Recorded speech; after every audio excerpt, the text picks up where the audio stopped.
買樓永遠走唔甩嘅三角關係，想要平，咁肯定地段唔靚；想要靚，價錢肯定唔平。同樣嘅就好似今日呢間屋咁，始終都係一分錢一分貨。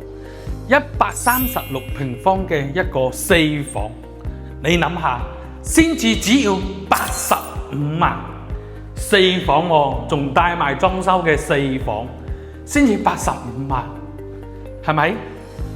你諗下有幾抵？仲有埋裝修，買啲家電家私再拎包日字，但係呢，佢嘅樓層呢就唔係特別之理想啦，所以呢始終都係一分錢一分貨。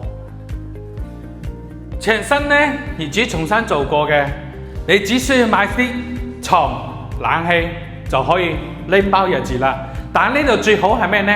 始終都係望住一個小溪嘅園林景觀，唔怕嘈，又非常之舒服。有興趣嘅喺評論區同我留言，帶你實地睇樓。多謝。